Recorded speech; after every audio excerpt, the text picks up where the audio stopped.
Captain Lee Dae-hyun stared at the radar screen in disbelief. 36 massive ships had just dropped out of hyperspace near the mining colony of New Busan. The vessels were unlike anything he had ever seen before. They were huge, dark, and covered in what looked like weapons. "Sir, we're getting a transmission," said his communications officer, Lieutenant Park Min-ji. She was young but smart, and Dae-hyun trusted her judgment completely. "Put it through," Dae-hyun ordered. He commanded the patrol vessel Incheon's Pride, one of 12 ships protecting the outer colonies. His small fleet was no match for whatever had just arrived. The main screen flickered to life.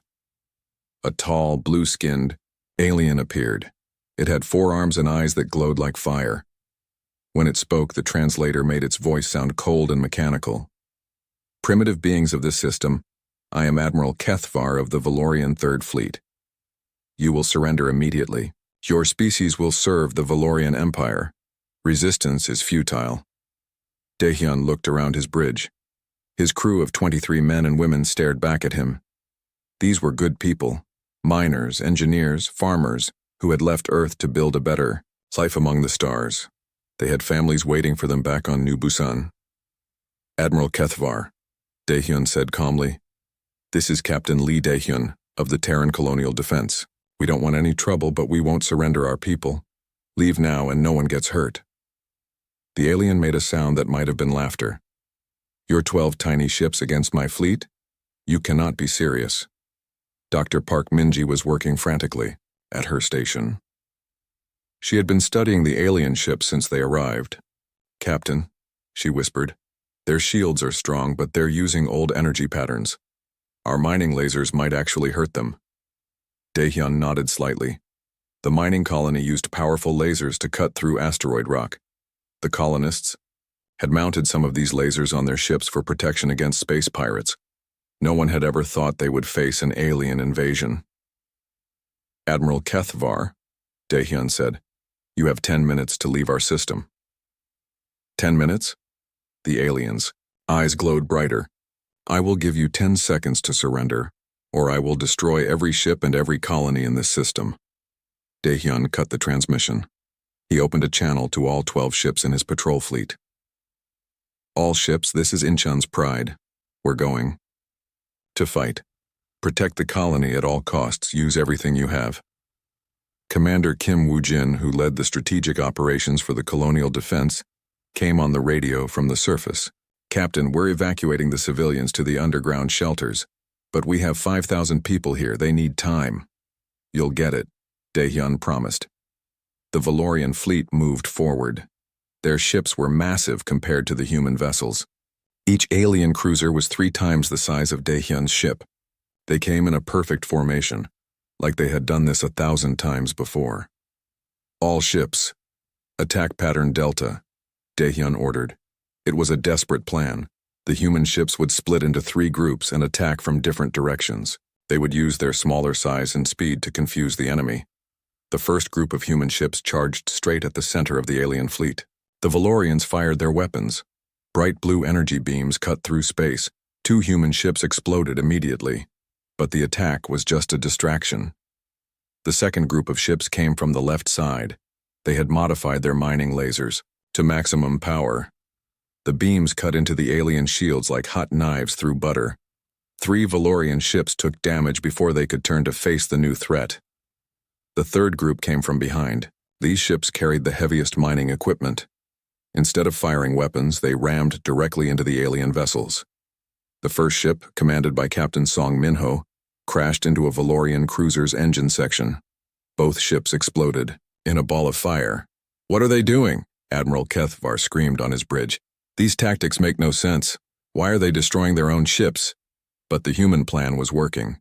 The Valorians were used to fighting enemies who valued their ships and lives above everything else. They had never faced an enemy willing to sacrifice everything to protect their families. Captain Lee Dae-hyun watched as more of his ships were destroyed, but they were taking Valorian ships with them. The mining lasers were cutting through alien armor. The ramming attacks were causing massive damage. "Sir," Lieutenant Park Min-ji called out, "the colony is almost evacuated. Commander Kim says they need 5 more minutes. 5 more minutes." Daehyun looked at his remaining ships. Only 6 were left, including his own. The Valorians still had 28 ships. But something had changed. The alien fleet was not advancing anymore. They were staying back, afraid of more ramming attacks. All ships pattern Gamma, Daehyun ordered. This was even more desperate. The remaining ships would use themselves as shields while the colony finished evacuating. The human ships spread out in a line between the aliens and the planet. They fired everything they had. Mining lasers, construction tools turned into weapons, even their emergency flares. It was not much, but it was enough to keep the Valorians cautious. Admiral Kethvar watched from his command ship. He had conquered 17 different species in his career, but he had never seen anything like this. These humans fought like they were insane. They destroyed their own ships without hesitation. They turned mining equipment into weapons. They refused to surrender even when facing impossible odds. Admiral, his tactical officer reported, "We have lost 8 ships. These humans are using weapons we do not understand. Their tactics are completely unpredictable." Kethvar stared at the human ships. They were small and weak, but they fought with a fury that frightened him. His own crew was getting nervous. Valorian warriors were brave, but they were not used to enemies who seemed to enjoy dying in battle. "Sir, the humans have stopped firing," the tactical officer said. On the planet below, Commander Kim Woo-jin's voice came over the radio. "Captain Daehyun, all civilians are safe. Underground shelters are sealed. Colony is secure." Daehyun smiled. His mission was complete. The people were safe. But he still had one more surprise for the aliens. "Admiral Kethvar," he broadcast on an open channel. "This is Captain Lee Daehyun. You wanted to see what humans can do when we're threatened. This was just the beginning. Leave now, or find out what we're really capable of." To make his point, Daehyun ordered his remaining ships to detonate their fusion reactors simultaneously. 6 small suns bloomed in space, taking out 5 more Valorian ships that were too close. Admiral Kethvar stared at the expanding fireballs where the human ships had been. These creatures had destroyed themselves just to prove a point. They had killed themselves to send a message. "Tactical retreat," he ordered quietly. "All ships withdraw to safe distance." His crew looked at him in shock. The Valorian Third Fleet was retreating from 12 primitive ships, but Kethvar knew something his crew did not understand yet.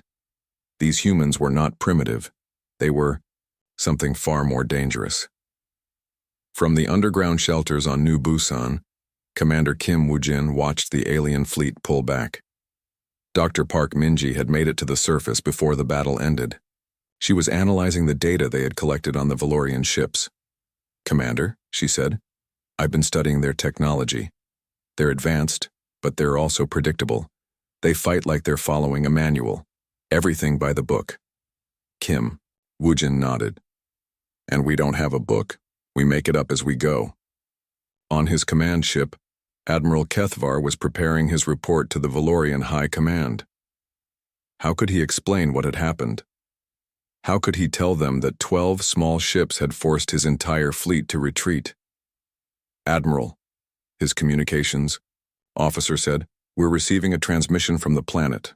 "From the humans?" Kethvar asked. "Yes, sir. It's from someone called Commander Kim Woo-jin." Kethvar hesitated, then nodded. "Put it through." Kim Woo-jin appeared on the screen. He was a young human male with serious eyes. "Admiral Kethvar, I have a message for your empire. What you fought today was one small patrol fleet protecting one small colony. We have over 200 colonies spread across 50 star systems. Each one is defended. Each one is ready to fight. Tell your empire that humanity does not surrender. Tell them we protect our own. And tell them that if they want a war, we'll give them one they'll never forget." The transmission ended. Admiral Kethvar sat in his command chair, thinking about what he had seen. The humans had fought with weapons that should not have worked. They had used tactics that made no strategic sense. They had sacrificed themselves without hesitation to protect their civilians. But the most frightening thing was what the human commander had said. This was just one small colony. How many more were out there? How many more humans were ready to fight like this? Kethvar began composing his report to the High Command. He would recommend sending a full sector fleet to deal with the human threat. Maybe 2 sector fleets. These creatures were more dangerous than they appeared. In the underground shelters of New Busan, the civilians were emerging to survey the damage. The space battle had been visible from the planet's surface. They had watched their defenders sacrifice themselves to keep the colony safe. Dr. Park Minji was collecting data from the wreckage in orbit. The pieces of Valorian ships would tell them much about their enemy's technology. But she had already learned the most important thing: the aliens. War Marshal Zeftal stood on the bridge of his flagship, the Eternal Dominion. Around him, 2,400 Valorian warships prepared for the largest military operation in recent galactic history. The 5th Conquest Armada represented 15% of the Empire's total military might. It was enough firepower to destroy entire star systems. Marshal, his aide reported, all fleet groups are ready. We have confirmed positions on 17 human colonies across 12 star systems. Zeftal nodded. He was a veteran of 17 successful planetary conquests. The humans would learn what it meant to defy the Valorian Empire. Admiral Kethvar's humiliating defeat would be avenged. Begin the assault, he commanded. Start with their 3 largest colonies, New Seoul, Neo-Tokyo, and Prometheus Station. Show no mercy. Across human space, Admiral Choi Seonho was coordinating the defense from Terra Command. The graying military veteran had spent his entire life preparing for this moment, humanity's first interstellar war. Sir, his aide reported, we're detecting massive Valorian fleet movements, at least 2,000 ships, possibly more. They're targeting our major population centers. Choi Seonho studied the tactical display. Red dots showed Valorian ships moving toward human colonies. The enemy had overwhelming numerical superiority. But numbers were not everything. Send word to all colonies, he ordered. Execute Defense Protocol 7. All civilians to prepared shelters. All militia units to battle stations. And activate the Ghost Corps.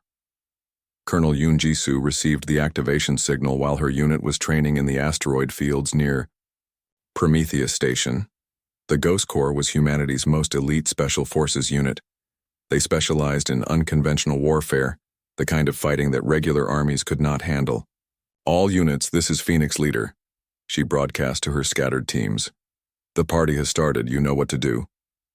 Yoon Jisoo's teams were different from normal soldiers. They had spent years learning to fight in space without large ships. They used small, fast vessels that could hide among asteroids and space debris. They struck without warning and disappeared before the enemy could respond. The first target was a Valorian supply convoy heading toward New Seoul. 60 transport ships protected by 20 escort vessels. It should have been safe passage through empty space. The attack came from nowhere. Small human ships appeared from behind asteroids and launched everything they had. But instead of trying to destroy the convoy, they targeted the escort ships, communication arrays and sensor equipment. What's happening? The Valorian convoy commander screamed as his screens went dark. Where are they? The Ghost Corps ships had already vanished back into the asteroid field, but they had left presents behind. Dozens of small mines attached to the transport ships' hulls. The mines would not explode immediately. They would wait, sending location data to other human forces. At Prometheus Station, engineer Bae Hyun-soo was making final adjustments to humanity's newest defensive technology, adaptive shield systems that could learn and counter enemy weapons in real time. Sir, his assistant called out, the Valorian fleet is 3 hours out, 200 ships heading straight for us. Bae Hyun-soo smiled grimly. Good. Time to see if our shields are as smart as we think they are. The Valorian assault on Prometheus Station began exactly as War Marshal Zeftal had planned. 200 heavy cruisers approached the human industrial complex in perfect formation.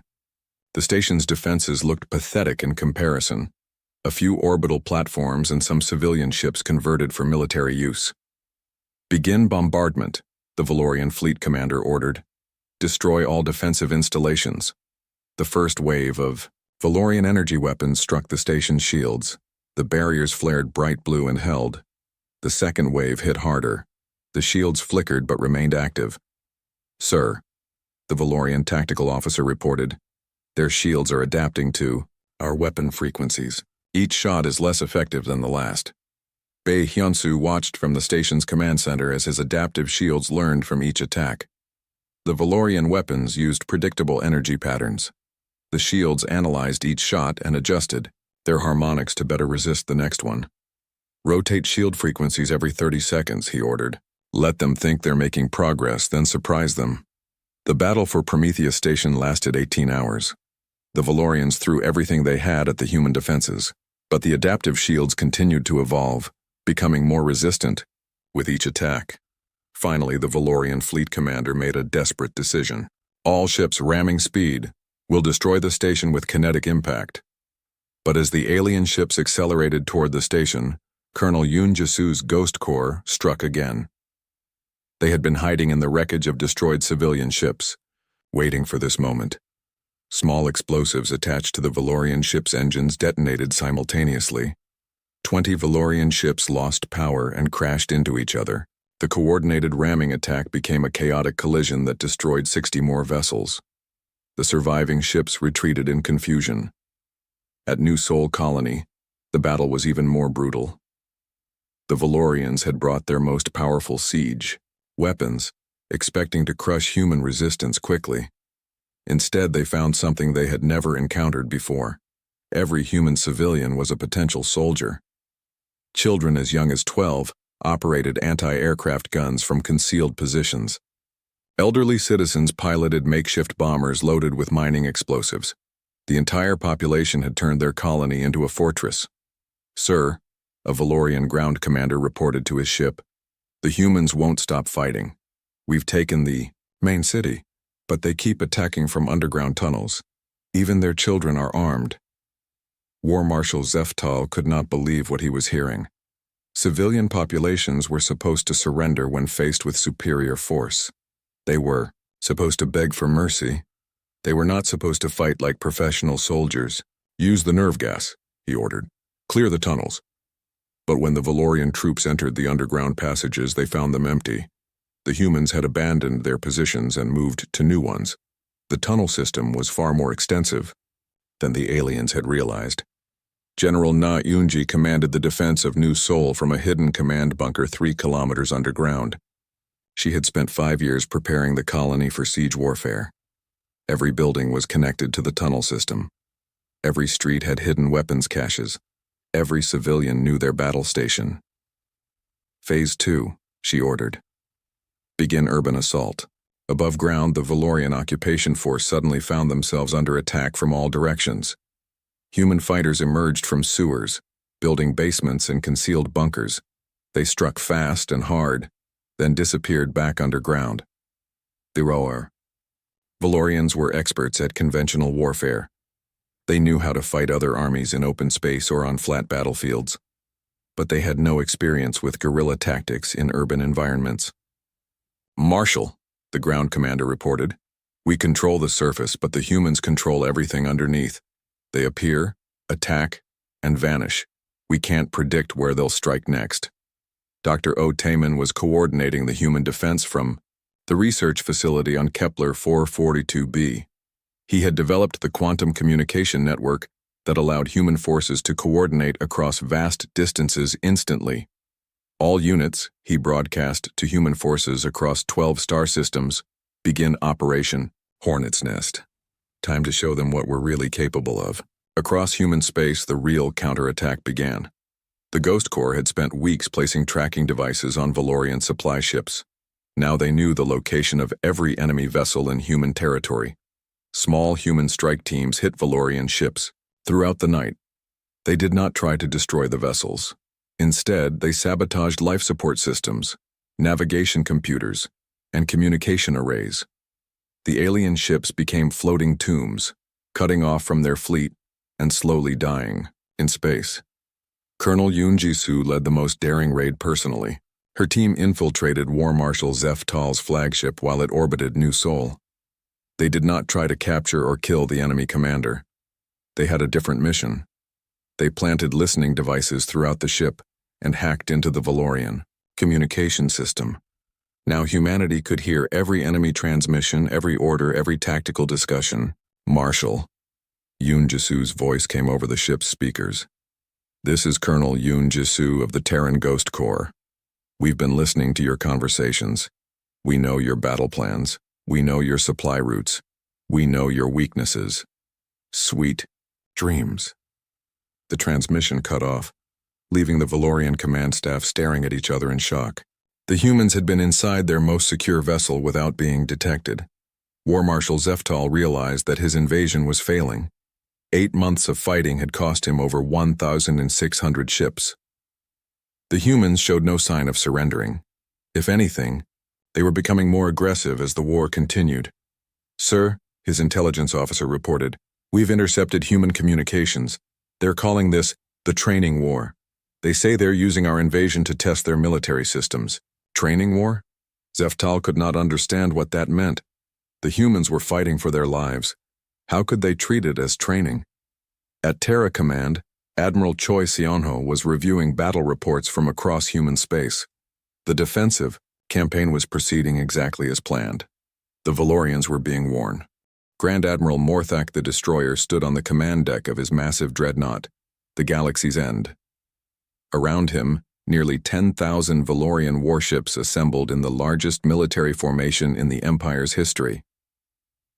3 full annihilation fleets representing 60% of Valorian military power, prepared to crush humanity once and for all.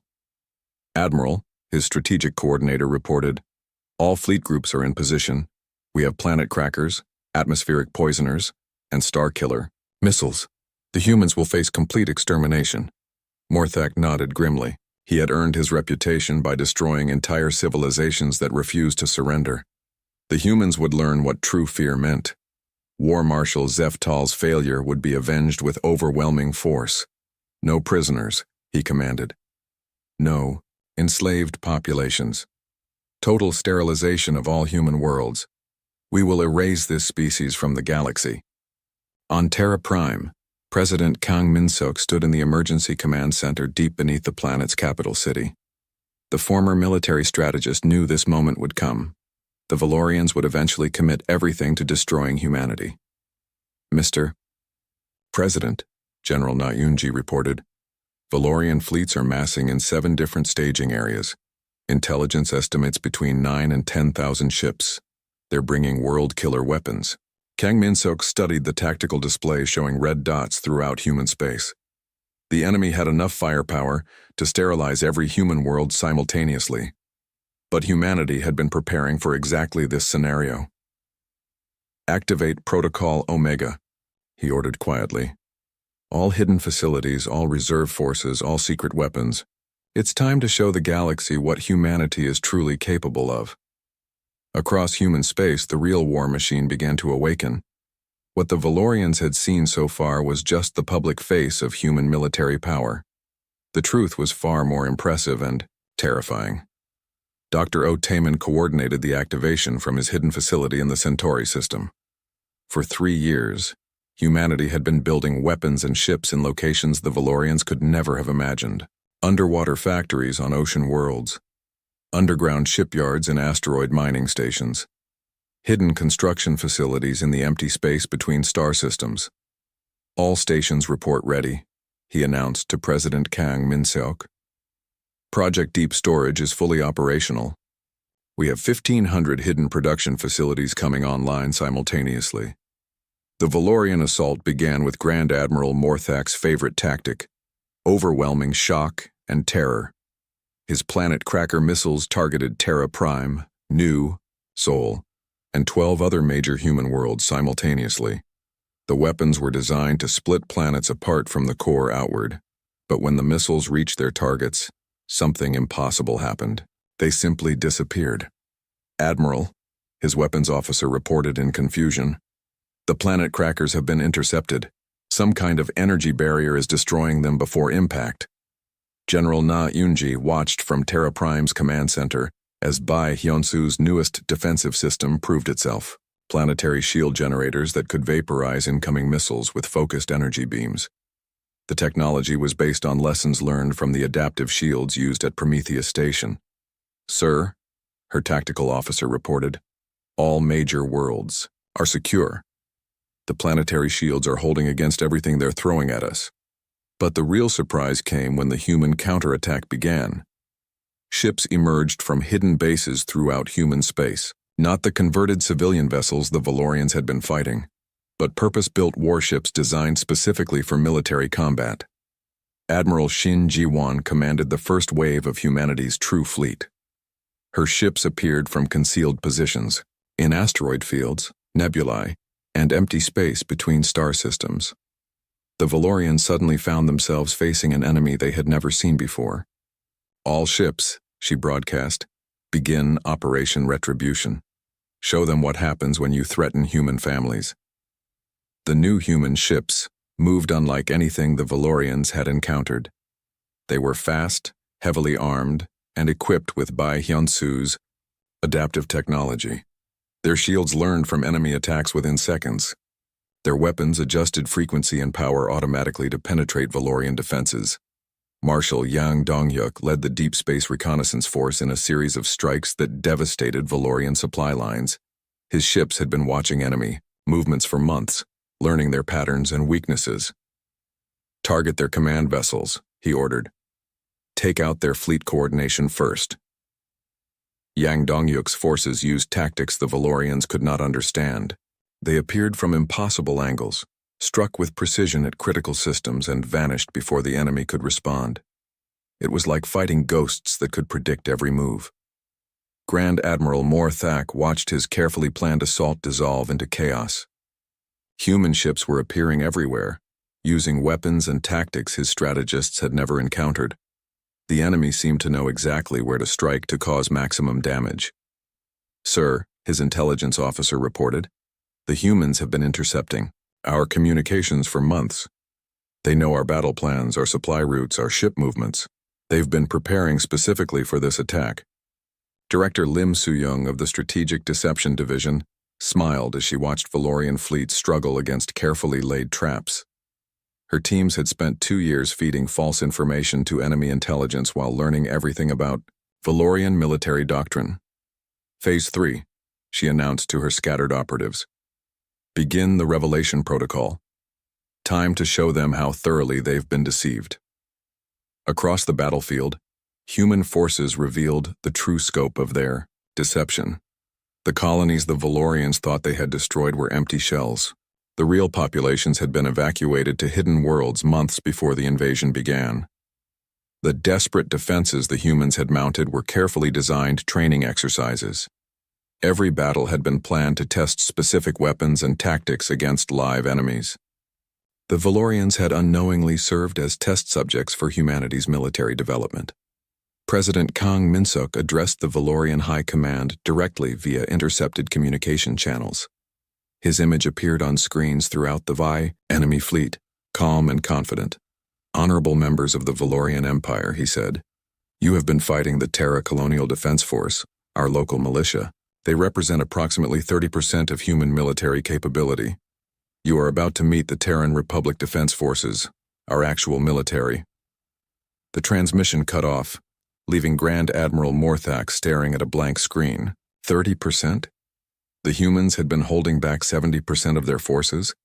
Admiral Park Jin-woo's reserve armada emerged from hiding like a rising tide of death. 15,000 ships of advanced design equipped with weapons the Valorians had never seen. They moved in perfect coordination, as if controlled by a single mind. "All units," Park Jin-woo broadcast, "begin total war protocols. No Valorian ship leaves human space." The reserve armada's ships were marvels of human engineering. They used quantum-entangled communication systems that made jamming impossible. Their weapons could adjust power and frequency faster than enemy shields could adapt. Their armor was designed to actually become stronger when damaged. General Hong Yuna commanded the ground forces that landed on Valorian ships disabled by the fleet action. But instead of slaughtering the enemy crews, she did something unprecedented in galactic warfare. "Attention Valorian personnel," she broadcast to captured ships. "We are providing medical assistance to your wounded and repair crews for your damaged vessels. Surrender peacefully and you will be treated according to the scifi, Terran conventions on warfare." The Valorian soldiers who surrendered found themselves in a situation none of them could understand. The humans provided food, medical care, and comfortable quarters. They asked questions about Valorian culture and technology, but they did not torture or execute prisoners. "Why are you helping us?" a wounded Valorian officer asked General Hong Yuna. "We came to destroy your species." Hong Yuna smiled sadly. "Because that's what humans do. We fight when we have to, but we don't enjoy killing. We'd rather turn enemies into friends." The battle for human space raged for 18 months, but it was not the desperate struggle the Valorians had expected. Instead, it was a systematic demonstration of human military superiority. Dr. O. Tamen's quantum communication network allowed perfect coordination between human forces across hundreds of light years. Every ship, every soldier, every defensive installation operated as part of a single massive organism. The Valorians found themselves fighting an enemy that seemed to read their minds. Human forces anticipated every attack, countered every strategy, and struck at weak points the aliens did not even know they had. Grand Admiral Morthak's mighty armada was reduced to fewer than 3,200 operational ships. His planet crackers had been neutralized. His elite assault troops had been captured and were being treated better than they treated their own wounded. "Admiral," his communications officer reported, "we're receiving a transmission from the human fleet commander." Admiral Park Jin-woo's image appeared on the main screen. He looked tired but determined. "Grand Admiral Morthak, this is Admiral Park Jin-woo of the Terran Republic Defense Forces. Your invasion has failed. Your ships are surrounded. Your crews are dying. Surrender now and we will—" Emperor Kalthavan of the Valorian Empire sat in his golden throne room, reading Grand Admiral Morthak's battle report for the third time. The words seemed impossible to believe.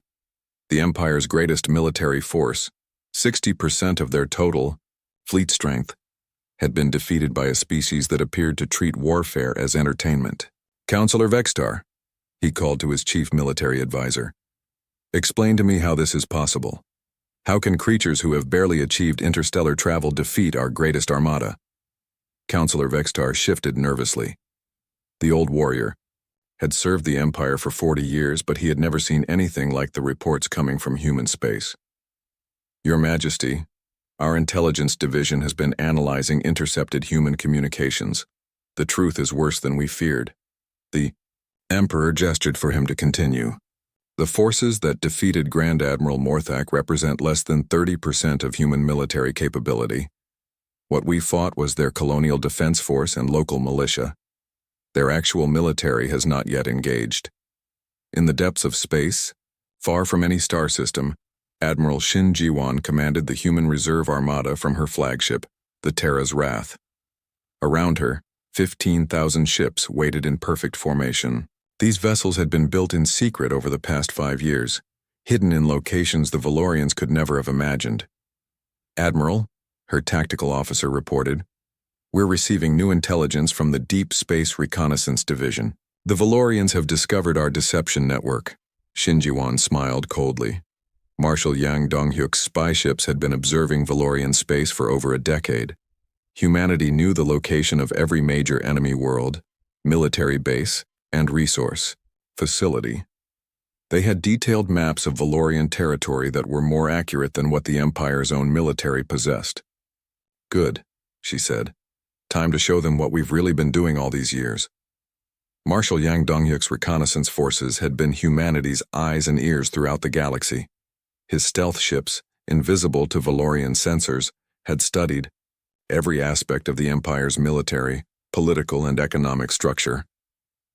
"Sir," his intelligence officer reported from the hidden base in the void between stars, "the Valorians have finally realized that Earth is not humanity's homeworld. They're beginning to understand the scope of our deception." Yang Dong-hyuk nodded. Director Lim Soo-young's disinformation campaign had been masterful. For 3 years, she had convinced the Valorians that Earth was humanity's primary world and main population center. In reality, Earth was just one of over 200 major human colonies, and not even among the top 10 in terms of industrial capacity. "Phase 4, he ordered. "Begin the revelation protocol. Let them see what humanity really looks like." Director Lim Soo-young, sat in her command center on the hidden world of New Geneva, monitoring Valorian communications as her carefully planned deception unraveled. The enemy was finally beginning to understand how thoroughly they had been manipulated. "Sir," her communications specialist reported, "we're detecting panic transmissions throughout Valorian space. They've discovered our observation posts in their territory. They know we've been watching them for years." Lim Su-Yung had spent 5 years building the most sophisticated intelligence network in galactic history. Human operatives and automated spy systems monitored every aspect of Valorian society. They knew the Empire's military secrets, political weaknesses, and economic vulnerabilities. But the most shocking revelation was still to come.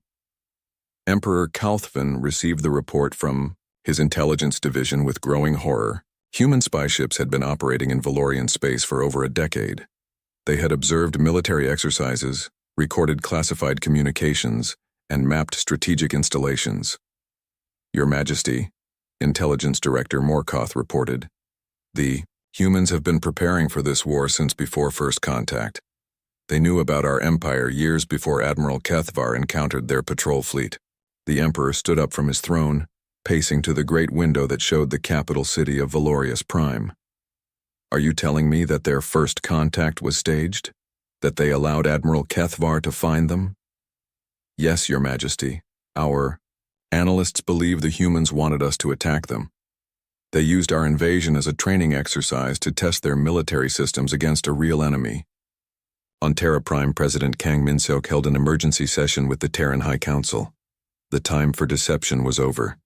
Humanity was about to reveal its true nature to the galaxy. "Counselors," he addressed the assembled leaders of human space. "The Valorians now know they have been fighting less than 1/3 of our military forces. It's time to show them what humanity looks like when we're actually trying."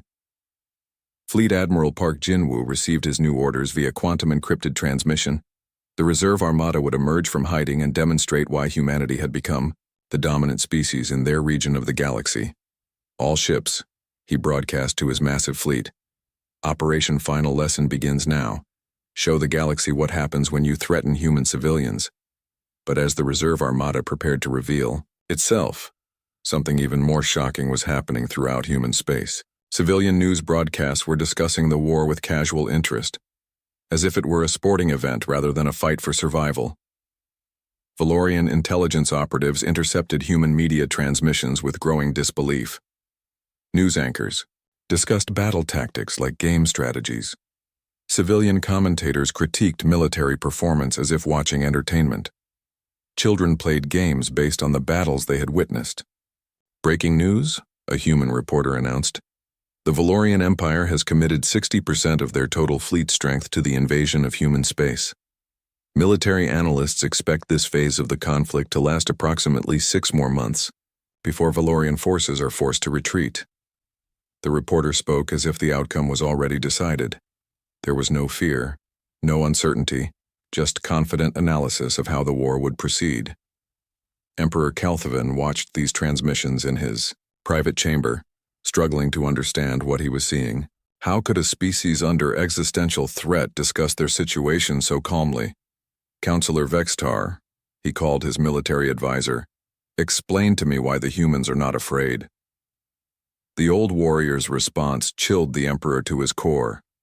"Your Majesty, our psychologists believe the humans are not afraid because they never considered this a real threat. To them, our invasion is an interesting challenge, not a fight for survival." In the hidden research facilities of New Cambridge, Dr. O. Taman was coordinating humanity's true scientific achievements. The technology the Valorians had encountered was just the beginning. Human science had advanced far beyond what they had revealed. "Sir," his research assistant reported, "the quantum fold communication network is ready for galaxy-wide activation. We can now coordinate military operations across thousands of light years in real time." O. Taman nodded.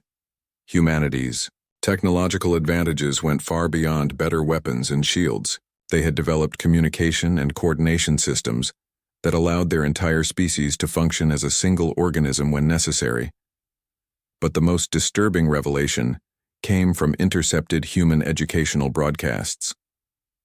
Children in schools, were learning about the war as part of their history lessons, even though it was still ongoing. Today we'll study the Valorian conflict, a human teacher explained to her class of 10-year-olds. This represents humanity's first major interstellar war and demonstrates several key principles of asymmetric warfare and psychological operations. The children listened attentively, taking notes on military tactics and strategic deception. To them, the war was already history, a teaching tool to help them understand how their species dealt with external threats. General Hong Yuna was processing Valorian prisoners of war when she made a discovery that changed everything. The captured, enemy soldiers were not the fanatical warriors she had expected. They were frightened, confused beings who had been told they were fighting primitive savages. "Colonel," she reported to her superior, "the Valorian military structure is based on rigid hierarchy and unquestioning obedience. Their soldiers have never faced an enemy that thinks independently. They literally don't know how to fight against opponents who adapt and improvise." This explained why human tactics had been so effective.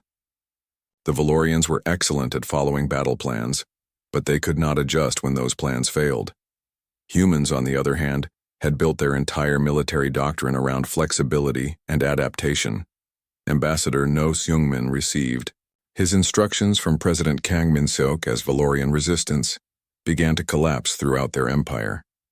His mission was to negotiate not just an end to the war, but the foundation of a new galactic order.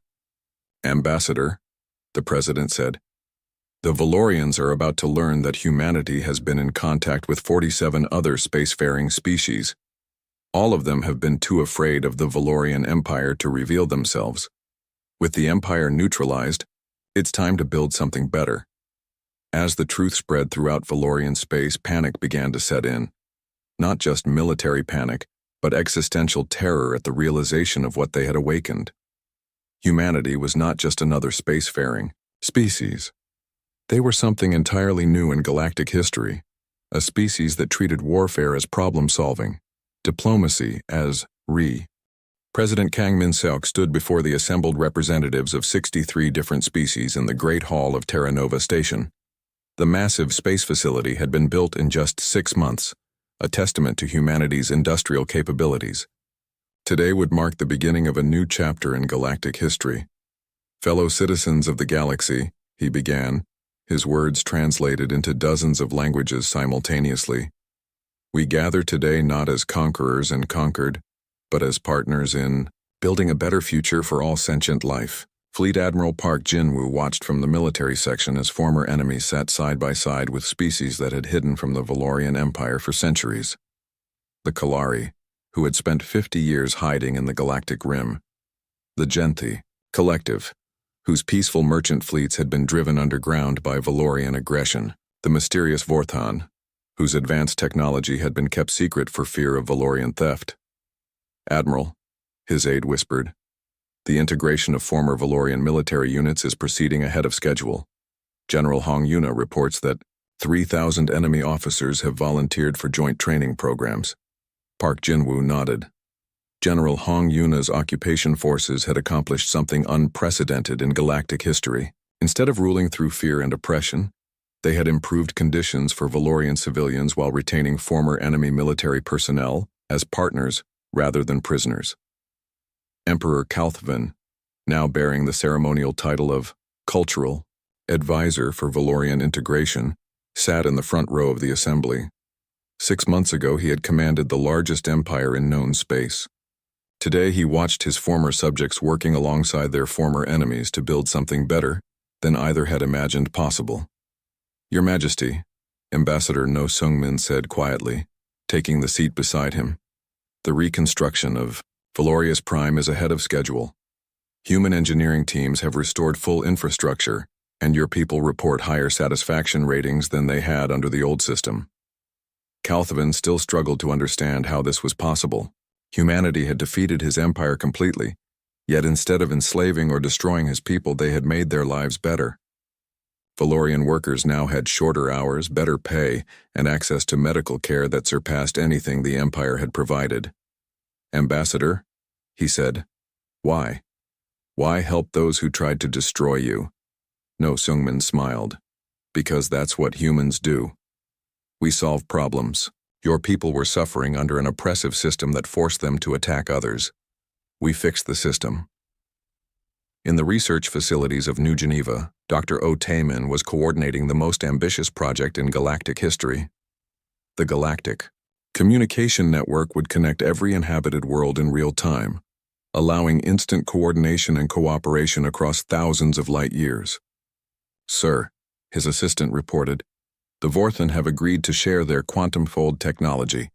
Combined with our communication systems, we'll be able to link the entire galaxy within 2 years. O. Tayman marveled at how quickly everything was changing. 6 months ago, most galactic species had lived in isolation, afraid to reveal themselves. Now they were working together on projects that would benefit everyone. But the most remarkable changes were happening on individual worlds throughout former Valorian space. General Hong Yuna toured the rebuilt capital city of Valorius Prime, accompanied by her Valorian counterpart, General Kethmore. The former enemy commander had become one of humanity's most effective partners in the reconstruction effort.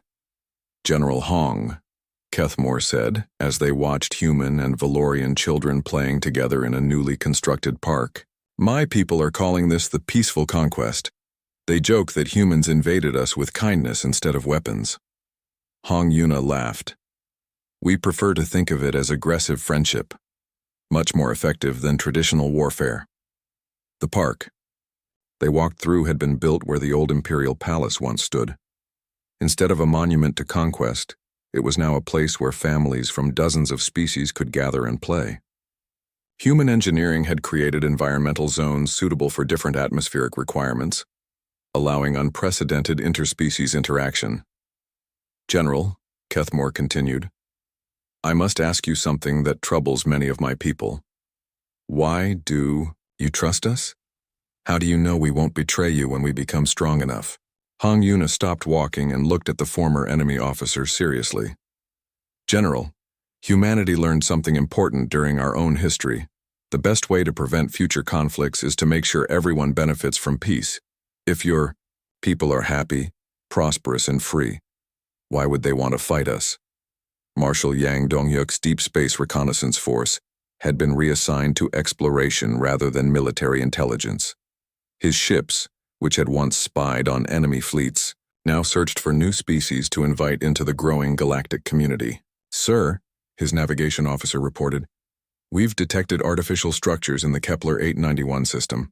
Appears to be a civilization that's achieved early spaceflight but hasn't left their home system yet. Yang Donghyuk smiled. First contact. Protocols had changed dramatically since the Valorian conflict. Instead of waiting for new species to find them, humanity actively sought out developing civilizations to offer assistance and protection. Prepare the standard first contact package, he ordered. Medical technology, communication systems, and a formal invitation to join the galactic community. And make sure they understand we're here to help, not conquer. But the most significant changes were happening in human space itself. The war had revealed humanity's true capabilities, but it had also shown the galaxy what human society was really like. Director Lim Soo-young of the Strategic Deception Division found herself reassigned to the Department of Cultural Exchange. Her skills at understanding and manipulating other species were now used to help facilitate peaceful cooperation rather than military advantage. Ma'am, her assistant reported, the Kalari delegation is requesting assistance with their educational system. They want to implement human-style critical thinking programs for their children.